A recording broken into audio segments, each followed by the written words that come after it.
Yun guys, good morning. Happy Abangan Sunday po sa lahat. Ayun yung makulit nating ibon, no? Napasok na siya. On time pa naman kahit papano. Ayun.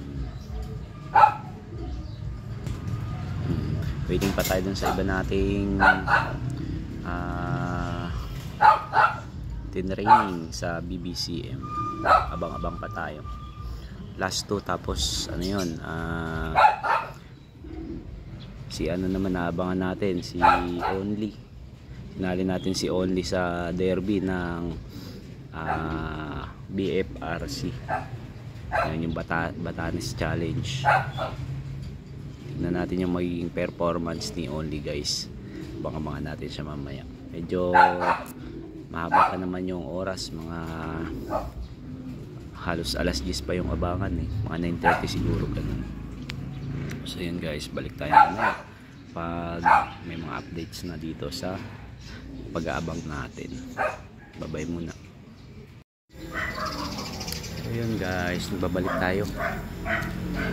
Yan, nakompleto naman yung mga tinraining natin sa BBCM. Ayun yung last to arrive natin. Yan yung nag-iisang YB natin sa BBCM. Yan ay bali ka-bloodline pa rin ni Only. Tapos yan nga, ito na yung abangan na ano sa BFRC, yung first derby race ng BFRC. Ayan, waiting tayo kay Only. Siya lang yung naisali natin dun sa derby ng BFRC.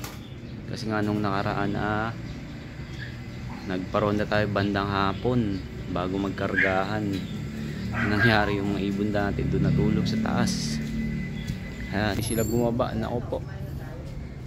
Kwing na naman. Wala tayong ikakarga mamaya dun sa may tambayan nila. Kaya ang nakarga natin si Only lang. So siya lang yung aabangan natin ngayon. Pasukin lang natin tong yung bird ng BBC natin. Baka mailang niya pa si ano mamaya, si Only. Pasok.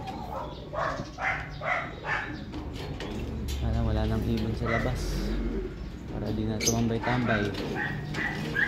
No. Sapad pa. Bukulit. Yung mga pauwi na nga sa gawing Baliwag. Bali yung release point is sa Minuli, Nueva Ecija. Ano sa atin yun? 100 kilometers. Yung sa forecast natin. Maya lang andito na yan. Huwag lang siyang maliligaw. Ayan. So yun guys, maya balik tayo. Ito pala yung ano, yan yung landing board niya. Yung paiyan nila. Ayan. Kasi nga naturuan natin si Only dito. Ayan. So yun na lang muna guys, mamaya ulit balik tayo. So Only guys, ayan o. Only, pasok na.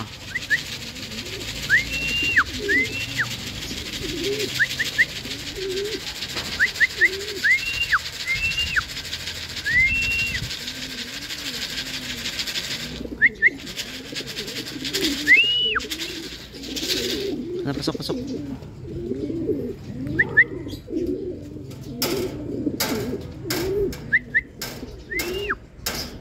Oh.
Pasok na, Only, pasok.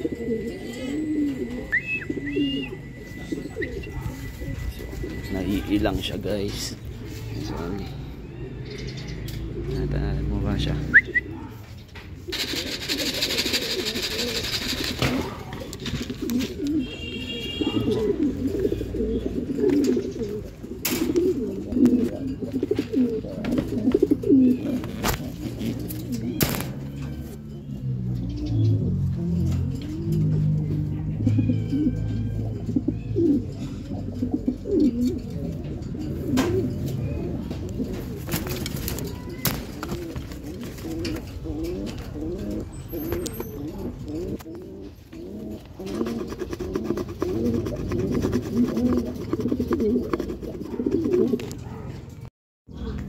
So yun guys, yan.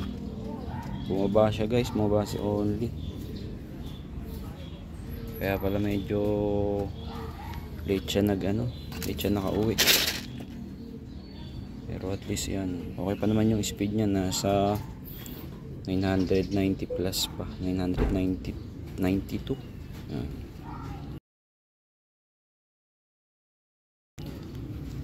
So yun na lang muna guys, at next week abangan ulit natin yung second lap naman ni Only. Yes, bye bye.